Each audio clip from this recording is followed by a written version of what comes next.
Hey guys, day 7 of on-the-job training with Norfolk Southern in our home away from home. You can see the orange walls again, so we are in Toledo.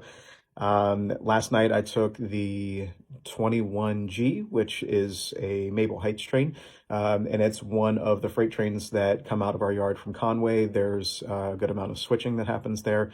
Unique thing about this yard is that it's one of the only yards on our territory that requires an excessive amount of handbrakes. So they require 12 in that yard to be able to leave something standing. So the nice advantage is that they do have a van support or a van site, which will basically drive you if you have a bunch of 5-packs in a row, so you don't have to walk 15 cars to put on another handbrake. They have a van that will actually drive you to that next handbrake to be able to set them when you're there. So dropping off those Cleveland cars when we got there, it does take a good while. I think we got to that location about 10 after 10 at night.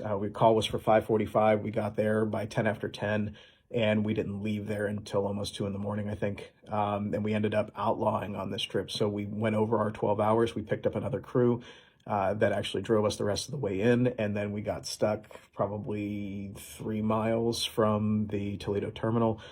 So we had about an hour over our 12 hours that we had to sit and wait. The guys that are on the trip, that are the conductor and engineer, when you are completely marked up, you get paid for that inconvenience. So you get paid for that time because it is an FRA law. You have to be done within 12 hours.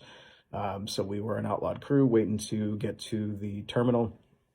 We finally got to the hotel.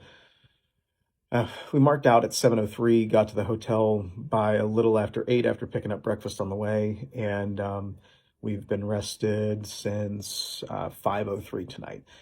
So our next train will go out tomorrow morning, probably somewhere between 1 and 4 to head home. But outside of that, pretty standard. It's the worst train on our territory because you have to get out of the cab and go do work as far as road trains go.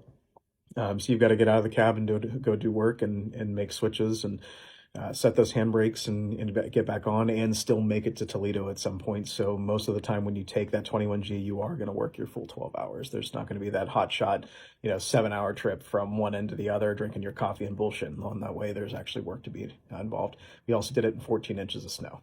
So that was fun. I am going to show you guys a little bit more about spikes and really easy things that I learned on this trip to make that easier. I'll send that up in the next video, but that was pretty much it for day 7, just waiting on our train to head back home.